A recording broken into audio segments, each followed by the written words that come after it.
हम तो कोशिश कर रहे हैं कि जल्दी से जल्दी दिल्ली का बजट आए।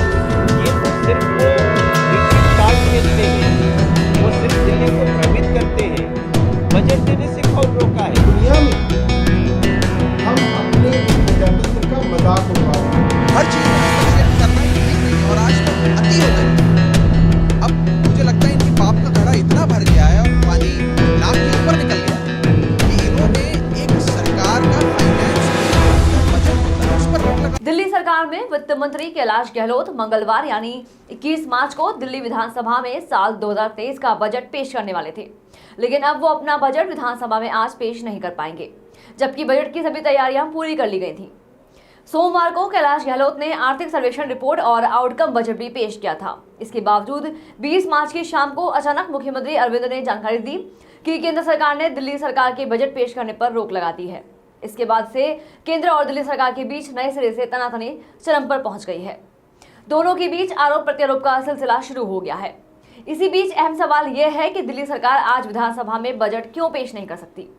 आखिर दिल्ली विधानसभा में बजट पेश करने की प्रक्रिया क्या है? दरअसल दिल्ली सरकार बजट तैयार करने के बाद पहले एलजी के पास मंजूरी के लिए भेजती है। एलजी दिल्ली सरकार द्वारा तैयार बजट को केंद्रीय गृह मंत्रालय के जरिए राष्ट्रपति के पास भेजते हैं।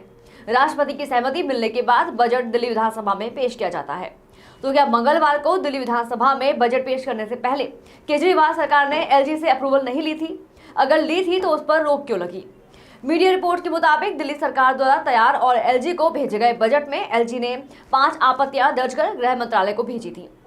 केंद्रीय गृह मंत्रालय ने एलजी की ओर से बजट पर नोटिंग मिलने के बाद 17 मार्च को दिल्ली सरकार से कुछ आपत्तियों को दूर करने को कहा था, लेकिन दिल्ली सरकार ने आज तक ऐसा नहीं किया। उन्होंने यह भी कहा कि चूंकि हमारी सरकार का विज्ञापन बजट 550 करोड़ है, इसीलिए केंद्र सरकार इसे रोक रही है, जबकि पिछले साल भी बजट इतना ही था। पूरी दुनिया में हम अपने इस प्रजातंत्र का मजाक उड़वा रहे हैं। हम G20 में अलग अलग देशों के लोगों को यहां बुला रहे हैं। लोग कई महीनों से यहां पे आ रहे हैं।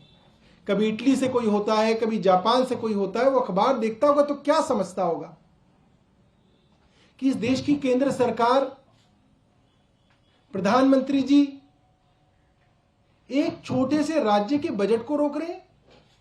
तो बहुत शर्म की बात है। एक लोकनायक जयप्रकाश हॉस्पिटल के अंदर स्ट्रेचर खींचने वाला एक वार्ड बॉय सोच रहा होगा कि इस देश की केंद्र सरकार मेरी तनख्वाह रोक रही है। आपके घर के बाहर झाड़ू लगाने वाला या झाड़ू लगाने वाली वो सफाई कर्मचारी सोच रही होगी कि पता नहीं अब तनख्वाह मिलेगी नहीं मिलेगी। केंद्र सरकार ने दिल्ली का बजट रोक दिया। एक स्कूल में पढ़ाने वाला अध्यापक, एक गेस्ट टीचर, वो क्या सोचेंगे इस देश के बारे में और क्या सोचेंगे इस पूरी की पूरी केंद्र की व्यवस्था के बारे में? भारत देश को आजाद हुए 75 साल हो गए।